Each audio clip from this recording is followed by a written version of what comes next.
عیسائیوں کے خلاف وہ شیخ احمد دیدات ہے، انہیں کوئی شکست نہیں دے سکا۔ جمی سواگرٹ جو بہت بڑا امریکہ کا بہت بڑا سمجھا جاتا تھا کہ یہ بہت بڑا پادری ہے، اس کے ساتھ ان کا مناظرہ ہوا اور اسے شکست دی ہے۔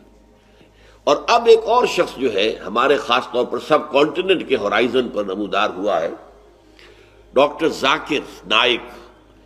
جو لوگ ٹیلی ویژن دیکھنے والے ہیں وہ ان سے واقف ہیں۔ اصل میں یہ صاحب جو ہے ڈاکٹر ذاکر نائک، یہ دو شخصیتوں سے کچھ متاثر ہوئے۔ زیادہ تو ان کا تاثر جو ہے وہ شیخ احمد دیدات سے ہے، اس کے بعد وہ ہمارے کام سے متاثر ہوئے۔ آج سے 10-12 سال پہلے آئے تھے یہاں لاہور، مجھ سے ملاقات کی اور 60,000 روپے کے میرے کیسٹ آڈیو ویڈیو وہ لے کر گئے، اور انہوں نے بلکہ کہا کہ جو اعلیٰ ترین کیسٹ ٹیپ ملتی ہو بازار میں اس پر مجھے تیار کروا کے دیں۔ اور وہاں پر وہ IRF کے نام سے ان کا ادارہ ہے، اسلامک ریسرچ فاؤنڈیشن، اور وہ بہت عرصے سے چینل کے اوپر میرے جو دروس ہے قرآن مجید کے وہ دکھا رہے ہیں۔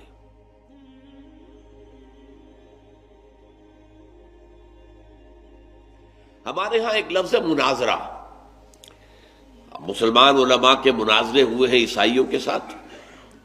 پادری فینڈر نے آ کر مسلمانوں کو ہندوستان میں بڑا پریشان کر دیا تھا۔ ایک جرمن پادری تھا، اور جب انگریز جو ہے ہندوستان میں قابض ہوتا ہوا پہنچ گیا، پورے ہندوستان پر تقریباً اس کا قبضہ ہو گیا، تو آگے آگے یہ عیسائی فوجیں آ رہی تھیں، پیچھے پیچھے ان کے مشنریز آ رہے تھے کہ اب جو یہ مغلوب قوم ہے یہاں کی اور جو لوگ مفتوح ہیں تو ان کو ہم عیسائی بنا لیں، مروب تو ہیں، جب مغلوب ہو گئے تو مرعوب ہو گئے، لہذا یہ موقع ہے، ابھی جو ہے لوہا گرم ہے، چوٹ لگائیں۔ تو پادری فینڈر آیا اور اس نے سب سے پہلے کلکتے میں علماء کو چیلنج کیا کہ آؤ مجھ سے مناظرہ کرو، آیا عیسائیت درست مذہب ہے یا اسلام درست مذہب ہے؟ علماء کو شکست دی، اس لیے کہ وہ تو قرآن اور عربی اور حدیث پڑھ کے آیا تھا۔ پھر وہاں سے وہ چلتا ہوا آیا بہار اور یوپی سے، اور ہر بڑے شہر میں اس نے مسلمان علماء کو شکست دی۔ اس کے بعد وہ دہلی پہنچ گیا، اور جو شاہ جہانی مسجد ہے دلی کی، جامع مسجد دہلی مرکز کے اندر شہر کے، وہاں اس کی سیڑھیاں بہت اونچی ہیں، جن لوگوں نے دیکھا ہوگا۔ یہ ہماری جو ہے بادشاہی مسجد، اس کی کرسی بلند نہیں ہے لیکن اس کی کرسی بہت اونچی، اس پر ان سیڑھیوں پر کھڑے ہو کر اس نے کہا کہ مسلمانوں، میں وہاں سے چل کر یہاں آ گیا ہوں، اور کوئی عالم دین جو ہے مسلمان وہ میرا مقابلہ نہیں کر پایا، شکست دی ہے میں نے۔ اب میں پورے ہندوستان کے علماء کو چیلنج کرتا ہوں، کوئی ہے جو میرا مقابلہ کرے؟ اب دیکھیے، اگر اس وقت کوئی بھی میدان میں نہ آتا تو مسلمانان ہند کے عوام پر کیا اثر پڑتا؟ ہمارا مولوی تو ہار گیا، یہ جیت گیا، ان کی فوجیں جو ہے انہوں نے ہمیں شکست دے دی، اور ان کے مولویوں نے ہمارے مولویوں کو شکست دے دی۔ تو کتنے بڑے پیمانے پر ماس کنورشن ہو جاتا مسلمانوں کا عیسائیت کی طرف۔ لیکن اللہ تعالیٰ کی رحمت جو ہے اس کو ظاہر ہوئی۔ مولانا رحمت اللہ کیرانوی، کیرانہ، یہ ضلع مظفر نگر جو ہے یوپی کا، اس کا ایک قصبہ ہے کیرانہ، وہ ابھر کر سامنے آ گئے۔ رحمت اللہ کیرانوی رحمت اللہ علیہ، انہوں نے مقابلہ کیا، اسے شکست دی، اس لیے کہ ان کے چند معتقد انگلینڈ میں بیٹھے ہوئے تھے، اور انہوں نے وہاں سے بائبل کے اس مطالعے کے حوالے سے انہیں بہت مواد فراہم کیا، اور اس طریقے سے وہ جب بائبل کے حوالے دے کر گفتگو کی تو پادری فینڈر بھاگ گیا۔ لیکن یہاں میں نے اصل میں بتایا آپ کو مناظرے کی اہمیت کیا ہے، کہ اگر وہاں شکست کھا گئے ہوتے اور کوئی مسلمان عالم نہ ابھرتا تو ماس کنورشن ہو سکتی تھی مسلمانوں نے ہند کی کرسچینٹی کی طرف۔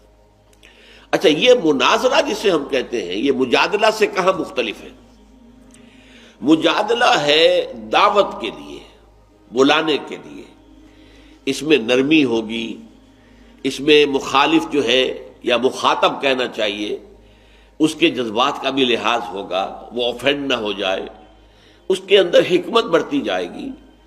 لیکن مناظرہ یہ لفظ قرآن میں کہیں نہیں آیا ہے، اسی وقت ان پر باب مفعلہ۔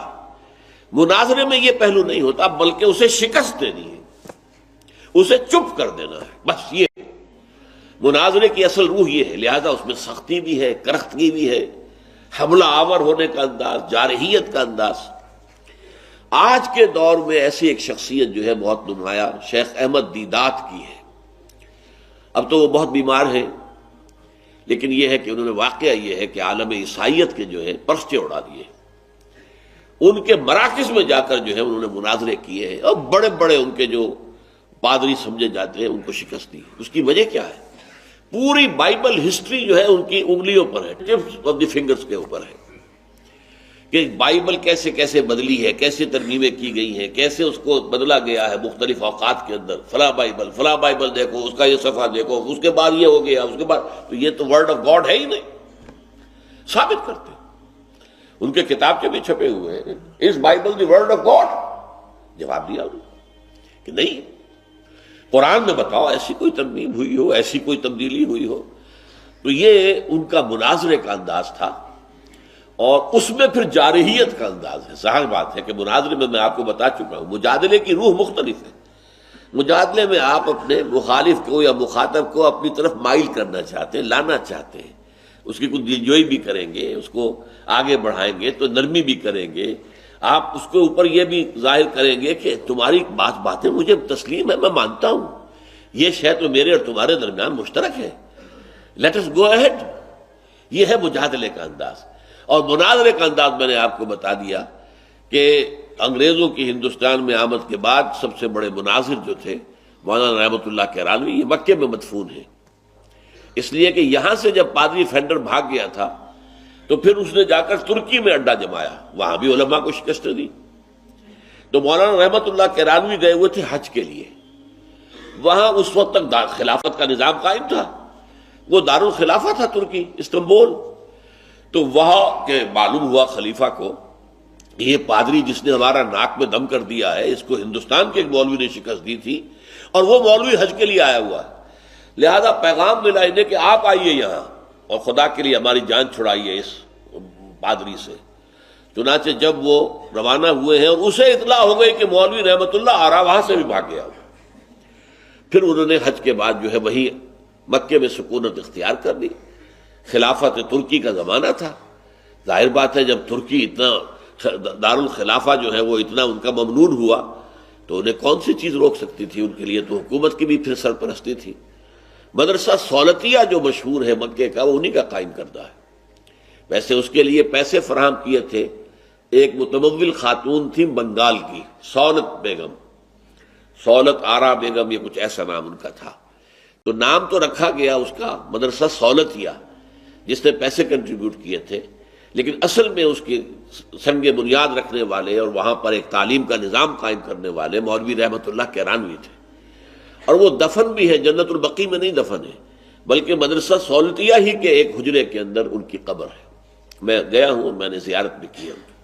بہرحال یہ اصل میں موضوع ہو گیا تھا کس بات کا کہ مجادلہ اور مناظرہ میں فرق کیا ہے، اور آج کے دور کا مناظر عیسائیوں کے خلاف وہ شیخ احمد دیدات ہیں، انہیں کوئی شکست نہیں دے سکا۔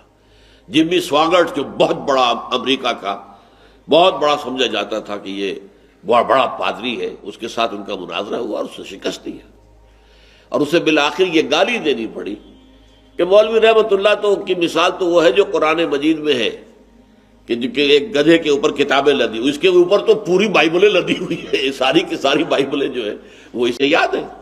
اب میں کیسے اس سے جھگڑوں؟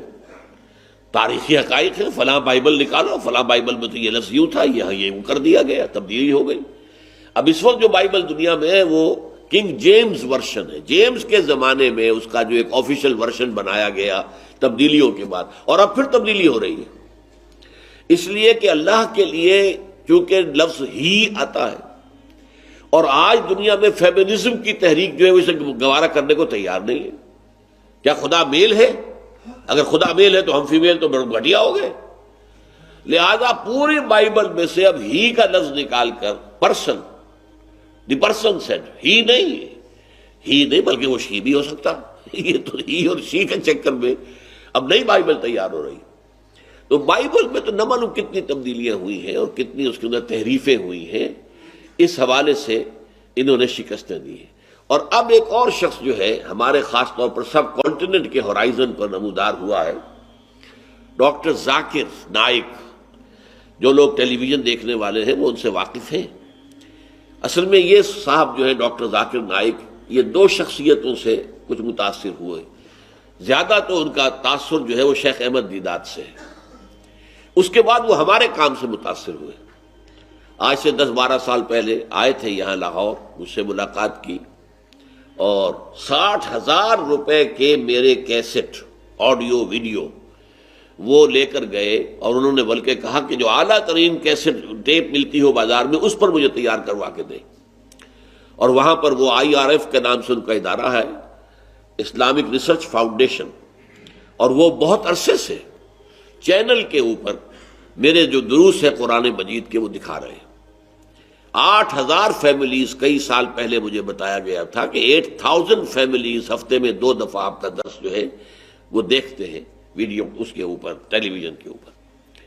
تو وہ ان کا انداز جو ہے وہ مجادلے کا ہے، مناظرے کا نہیں ہے، اس میں وہ ایگریسو نہیں ہوتے، جارحیت کا انداز نہیں ہوتا، بلکہ بات معقول انداز کے اندر جواب دینا، معقول انداز میں وضاحت کرنا، سوالات کو ڈیل کرنا، یہ ان کا انداز ہے۔ فرمایا وَلَا تُجَادِلُوا أَهْلَ الْكِتَابِ إِلَّا بِالَّتِي هِيَ أَحْسَنُ إِلَّا الَّذِينَ ظَلَمُوا مِنْهُمْ۔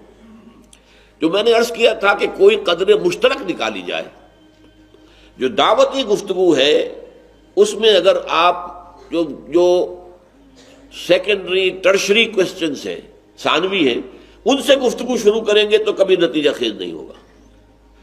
نیچے سے چلیے، جیسے زپ ہوتی ہے، یا آپ اوپر سے جوڑنا چاہیں گے تو کبھی نہیں جڑے گی، نیچے سے اس کو کھینچیے، وہ جڑتی چلی آئے گی اوپر تک۔ بالکل یہی معاملہ ہے کہ آپ جس سے گفتگو کر رہے ہیں اس کے اور اپنے مابین کوئی قدر مشترک، کامن فیکٹر پہلے تلاش کیجیے تاکہ اس پر بلڈ کیا جا سکے گفتگو کو۔ یہ مجادلے کا لازمی عنصر ہے۔ اب اسی آیت میں دیکھیے وہ کامن جو ہے فیکٹر اس کو نمایاں کیا گیا، وَقُولُوا، اور کہو، آمنا بالذی انزل الینا وانزل الیکم۔ دیکھو اہل کتاب ہے، نصارہ ہے، یہودیوں، ہم تو ایمان رکھتے ہیں اس بات پر بھی کہ جو ہم پر نازل کی گئی اور اس پر بھی جو تم پر نازل کی گئی، یہ ہمارے اور تمہارے درمیان مشترک ہے۔ اور اس سے آگے بڑھو، وَإِلَٰهُنَا وَإِلَٰهُكُمْ وَاحِدٌ، اور ہمارا الہ معبود اور تمہارا الہ ایک ہی تو ہے نا۔ اس مشترک اساس پر ہمیں بات کرنی چاہیے۔ وَنَحْنُ لَهُ مُسْلِمُونَ، بس ہمارا یہی معاملہ ہے کہ ہم نے اپنے آپ کو اپنے اس خدا کے حوالے کر دیا ہے، ہم نے سرنڈر کیا ہے، ہم نے سر تسلیم خم کر دیا ہے، جو اس کا حکم ہے اسے ہم مانتے ہیں۔ یہ انداز جو ہے یہ ہے در حقیقت مجادلے کے لیے سٹارٹنگ پوائنٹ یہ ہے۔ چنانچہ اسی کو پھر ہم دیکھتے ہیں مدنی دور میں آ کر، جبکہ یہودیوں کے ساتھ جو ہے کشاکش شروع ہوئی ہے، تو جہاں یہودیوں کے ساتھ مناظرہ بھی ہوا، قرآن میں لفظ مناظرہ کہیں نہیں آیا، لیکن تفصیلی چارج شیٹ جو ہے ان کے اوپر لگائی گئی ہے، تم نے یہ کیا، تم نے یہ کیا، تم نے یہ کیا، تم نے یہ کیا، تم نے اللہ کے ساتھ فلاں عہد توڑا، فلاں عہد توڑا، فلاں عہد توڑا، وغیرہ وغیرہ۔ چھٹے رکوع سے لے کر اور 14ویں رکوع کے آخر تک 9 رکوع جو ہے وہ ایک مفصل فرد جرم ہے جو عائد کی گئی، لیکن دعوتی انداز بھی ہے۔ قُلْ تَعَالَوْا إِلَىٰ كَلِمَةٍ سَوَاءٍ بَيْنَنَا وَبَيْنَكُمْ، اے نبی ان سے کہیے آ جاؤ ہم جمع ہو جائیں اس بات پر کہ جو ہمارے اور تمہارے درمیان مشترک ہے، برابر ہے۔ اللہ نعبد الا اللہ، پہلی بات یہ ہم اللہ کے سوا کسی کی بندگی نہ کریں۔ یہ بات بڑی پختہ ہے یہودیوں کے اور مسلمانوں کے مابین، بہت پختہ ہے، بہت پختہ ہے۔ یہودی جو ہے وہ بھی ہر طرح کی بت پرستی اور ہر طرح کے شرک کے شدید مخالف، اس میں کوئی شک نہیں۔ چنانچہ عیسائیت کو وہ کہتے ہیں آئیڈولیٹری، یہ تو بت پرست ہیں، حضرت عیسیٰ کی تصویریں، حضرت مریم کے جو ہیں وہ مجسمے انہوں نے لگائے ہوئے، تو یہ کہاں وہ موحد ہیں؟ لیکن کلیم جو ہے وہ عیسائی بھی کرتے ہیں کہ ہم موحد ہیں، ہم ایک خدا کو مانتے ہیں۔ یہ تو اس خدا کے 3 جہتیں ہیں، 3 ایسپیکٹس ہیں، وہ ہے ایک، 3 میں ایک، ایک میں 3۔ یہ ان کا جو ہے گورکھ دھندا ہے عقائد کا۔ لیکن قرآن جو ہے اس وقت چونکہ بحث اور مناظرہ نہیں کر رہا، لہٰذا ان کی اس بات کو نظر انداز کر کے کہہ رہا ہے، قُلْ يَا أَهْلَ الْكِتَابِ، اے کتاب والو، تَعَالَوْا إِلَىٰ كَلِمَةٍ سَوَاءٍ بَيْنَنَا وَبَيْنَكُمْ أَلَّا نَعْبُدَ إِلَّا اللَّهَ وَلَا نُشْرِكَ بِهِ شَيْئًا، وہ باتیں مشترک کیا ہیں؟ ہم اللہ کے سوا کسی کی بندگی نہ کریں، پرستش نہ کریں، اور اس کے ساتھ کسی کو شریک نہ ٹھہرائیں۔ وَلَا يَتَّخِذُ بَعْضُنَا بَعْضًا أَرْبَابًا مِّن دُونِ اللَّهِ، اور ہم میں سے کوئی ایک دوسرے کو اللہ کے ساتھ جو ہے رب نہ بنا دے۔ یہ رب بنا لینا در حقیقت کس معنی میں تھا؟ جو عیسائیوں کا معاملہ تھا کہ شریعت موسوی کو جب انہوں نے ساقط کر دیا تو جو خلا پیدا ہوا وہ خلا پر کیا پوپ نے۔ پوپ جو ہے آرڈیننس نافذ کرے گا، بتائے گا یہ شے حلال ہے، یہ حرام ہے۔ حالانکہ تحلیل و تحریم، کسی شے کو حلال قرار دینا اور کسی شے کو حرام قرار دینا، یہ خالص پریروگیٹو ہے اللہ کا، یہ اختیار خصوصی اللہ کا، یا اللہ کا رسول پھر بتائے گا، کوئی اضافہ کر سکتا ہے۔ اللہ نے جو لسٹ دی ہو حرام چیزوں کی، ان میں رسول جو ہے بعض اضافے کر سکتے ہیں، جیسے کہ جو محرمات ہیں وہ رشتے کے جن میں کسی صورت بھی دو نکاح نہیں ہو سکتا، وہ محرم کہلاتے ہیں، اور جو جن عورتوں سے کسی صورت میں شادی نہیں ہو سکتی وہ محرمات کہلاتی ہیں۔ تو اس میں آیا ہے کہ ایک وقت میں دو بہنوں کو ایک نکاح میں نہیں رکھ سکتے۔ حضور نے اس میں اضافہ کر دیا کہ یہی معاملہ ہوگا خالہ اور بھانجی کا بھی، ایک نکاح میں بیک وقت کسی ایک شخص کے نکاح میں خالہ اور بھانجی دونوں نہیں ہو سکتے، اور یہی معاملہ ہوگا پھوپھی اور بھتیجی کا۔ تو یہ ایک اضافہ ہے جو حضور نے کیا ہے، اور حضور چونکہ اللہ کے نمائندے، انہیں حق حاصل ہے۔ لیکن یہ کہ پوپ کو یہ اختیار دے دینا، گویا کہ اسے رب مان لیا گیا، اسے خدائی میں شریک کر دیا گیا۔